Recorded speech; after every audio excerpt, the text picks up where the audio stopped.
In a distant galaxy, on a planet called Zorath, there existed a species known as the Elisarians.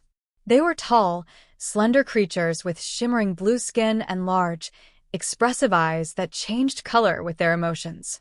They lived in harmony with nature, using their telepathic abilities to communicate and connect with all living beings. One day, while exploring a lush forest, a young Elisa, a curious and adventurous Elisarian girl, wandered away from her group. She was captivated by the vibrant flowers and the sweet sounds of the forest. As she roamed deeper into the woods, she stumbled upon a strange clearing surrounded by towering trees. In the middle of the clearing lay a small human child, lost and alone. Elisa felt a mix of excitement and concern. Humans were not commonly found on Zorath, and she had heard many stories about them. She approached cautiously, careful not to scare the small girl. The child was asleep, with golden curls framing her cherubic face, her tiny hands curled up by her side. Elisa curiously reached out a slender finger and touched the child's arm. Instantly, a warm sensation coursed through her body, and a flood of feelings emerged. She felt the child's fear, her dreams, and her desires. It was like seeing glimpses of a vibrant painting, each color a different emotion.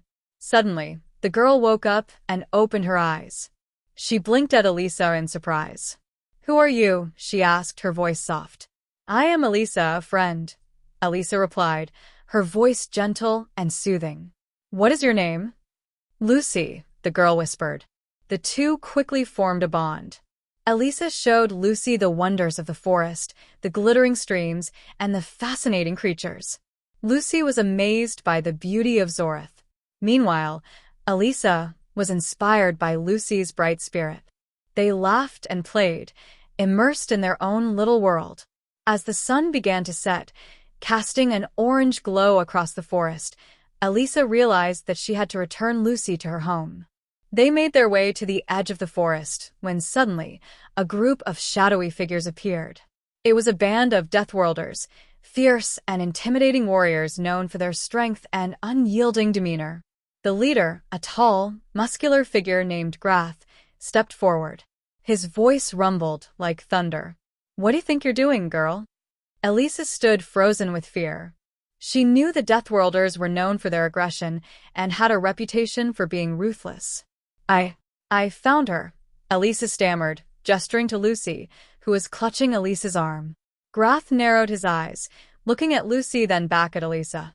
"You touched a human child. What will the council say about this?" Elisa felt her heart race. The Council of Zorath was stern about interactions with off-world beings. She had acted out of genuine curiosity and kindness, but she knew the council might see it differently. "Please," Elisa begged. "She is lost and needs to go home." "I will take her safely." Grath shook his head. "You just put both of you in danger. We must report this to the council at once." Panic washed over Elisa as the Deathworlders surrounded them. She glanced at Lucy, who looked frightened but strangely unafraid. Elisa wished she had never touched the child. As they were taken to the council hall, Elisa could feel overwhelming worry. The council was a group of wise elders, known for their fairness, but also their strictness.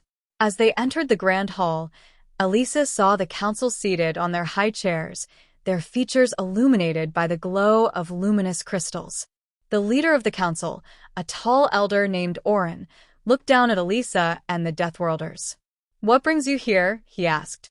Grath stepped forward, gesturing to Elisa and Lucy. "This Elisarian touched a human child. We found them together in the woods." Gasps filled the hall. The council members looked at one another, whispering. Orin turned his gaze to Elisa. "Is this true?"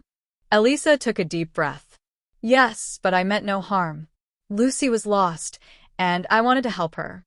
"But you know the rules, young one," Orin responded, his voice steady. "We have strict laws regarding contact with humans.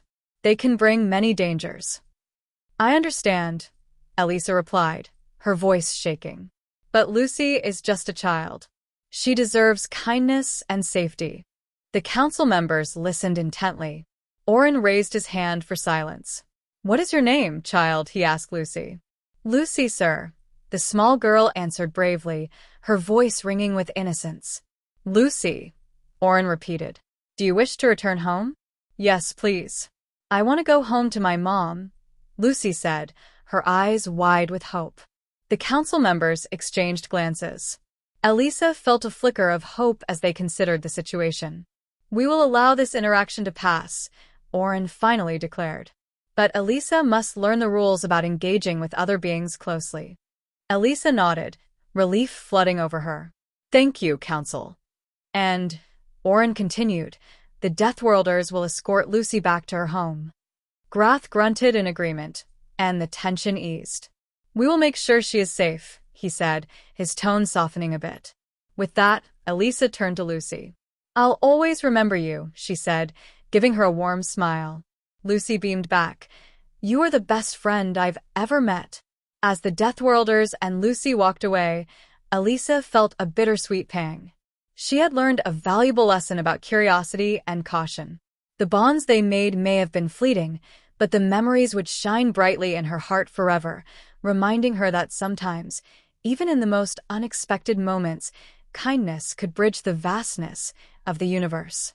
After they disappeared from view, Elisa turned back, ready to face the future with newfound wisdom. She would honor the Council's rules, but she would always keep her curiosity alive. Zorath was a beautiful place, and she knew there were many more adventures waiting beyond the horizon. 00000000000 in the swirling nebula of Xylos, where stardust painted the cosmos with vibrant hues, lived the Zidonians. They were beings of pure energy, their forms shimmering and translucent, their existence interwoven with the very fabric of space. For eons, they had observed the galaxy, silent watchers of the rise and fall of civilizations. They held themselves aloof, their wisdom vast, their understanding of the universe profound. Among them was Lyra, a young Zidonian, her energy signature a vibrant emerald green. Unlike her elders, who were content with observation, Lyra harbored a burning curiosity. She yearned to understand the messy, chaotic, and often illogical lives of the organic beings that populated the myriad planets. She found their struggles fascinating, their triumphs inspiring, and their capacity for both immense love and unspeakable cruelty perplexing. One species in particular captured her attention, humans. Originating from a small, unremarkable planet called Earth, they were a paradox. Capable of breathtaking art and scientific innovation, they were equally prone to warfare and self-destruction. They were fragile, short-lived, and yet, they possessed a resilience that Lyra found captivating. Against the counsel of her elders, Lyra began to focus her energy on Earth. She learned their languages, studied their history, and immersed herself in their culture. She watched them laugh, cry, love, and hate, and with each observation, her fascination grew. She knew it was forbidden for a Zidonian to interfere with the development of an alien species, but Lyra felt a pull she couldn't ignore. One day, while observing a small village nestled in a green valley, Lyra saw a child. A little girl with bright, curious eyes and a cascade of brown hair. The girl was playing alone, building a sandcastle near a sparkling stream.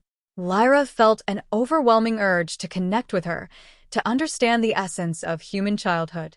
Ignoring the ancient laws, Lyra focused her energy, manipulating the very fabric of space.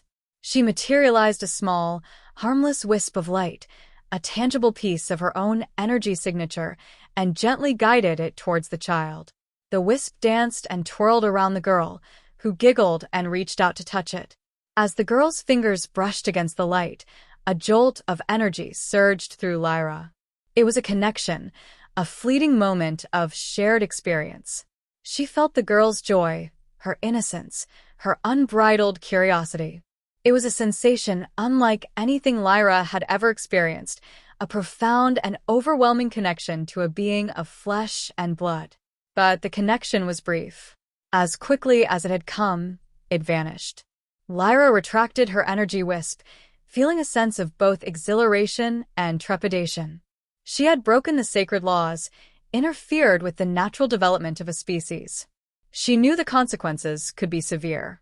Hours later, the Deathworlders stood before the Council of Zidon, a gruesome spectacle in their wake. The Deathworlders were not a species known to the Zidonians. They were hulking figures clad in bioengineered armor, their faces hidden behind menacing visors. They were warriors, bred for combat, their bodies modified for maximum efficiency in killing. And they were angry. The leader of the Deathworlders, a towering figure with glowing red eyes, stepped forward. His voice, synthesized and amplified, echoed through the council chamber. "Zidonians," he boomed, "you have broken the treaty. You have interfered with our development. You have unleashed something you cannot control." The Zidonian Council, composed of the most ancient and wise of their kind, were stunned. They had never encountered a species as aggressive and technologically advanced as the Deathworlders. They had always believed their energy shields and their vast knowledge would protect them from any threat. But the Deathworlders had somehow bypassed their defenses, appearing in the very heart of their sanctuary. "We do not understand," the Elder Zidon, his voice a gentle hum, responded. "We have not interfered with any species. We are observers, not participants." "Lies," the Deathworlder leader roared. He gestured to a holographic projection that appeared in the center of the chamber. It showed Lyra's energy, wisp touching the human child. "This is your doing. You have awakened something within us, a hunger for power, a thirst for conquest. And now, we will spread across the galaxy, consuming all in our path." Lyra, who had been watching from the shadows, stepped forward. "I am responsible," she said, her voice trembling but firm. "I made contact with the human child. I did not foresee these consequences." The Deathworlder leader turned his gaze upon her. "You have doomed your own kind, Zidonian. Your curiosity has unleashed a plague upon the galaxy." The council was in turmoil. Some called for Lyra to be punished, for her actions had endangered their entire species. Others argued that the Deathworlders were overreacting, that the connection between Lyra and the child was insignificant. But the Deathworlder leader silenced them all. "We do not seek retribution," he said. "We seek to understand. We want to know what you did to that child, what you awakened within her." Lyra hesitated, unsure of what to say. She had only touched the child for a moment, a fleeting connection. But she knew that something had changed, that the child was no longer the same. "I showed her the universe," Lyra said softly. "I showed her the wonders of the cosmos, the beauty of the stars, the potential for greatness that lies within all beings." The Deathworlder leader was silent for a moment, his glowing red eyes fixed on Lyra. Then he spoke, his voice strangely subdued. "And what did she do with that knowledge?" Lyra looked at the holographic projection of the human child, now standing tall and confident, her eyes shining with a newfound determination. "She used it to dream," Lyra said. "She used it to imagine a better world, a world where peace and understanding reign supreme." The Deathworlder leader nodded slowly. "Then perhaps," he said, "there is still hope for this galaxy. Perhaps your curiosity, Zidonian, has not doomed us all, but instead has given us a chance to rise above our own darkness." With that, the Deathworlders turned and left the council chamber, their bioengineered armor gleaming in the starlight. The Zidonians were left in silence, pondering the events that had just transpired. Lyra knew that the future was uncertain, that the Deathworlders could still choose the path of destruction. But she also knew that she had planted a seed of hope, a spark of possibility, in the heart of a human child. And perhaps, just perhaps, that spark would be enough to save the galaxy. Her curiosity, once condemned, might just be their salvation. She understood that even a small action could trigger significant changes in the course of the universe, that the destiny of a galaxy could hinge on a simple touch. It was a huge responsibility, but Lyra was ready to face it. The other members of the council gazed at her with renewed respect, understanding the profound impact of her actions.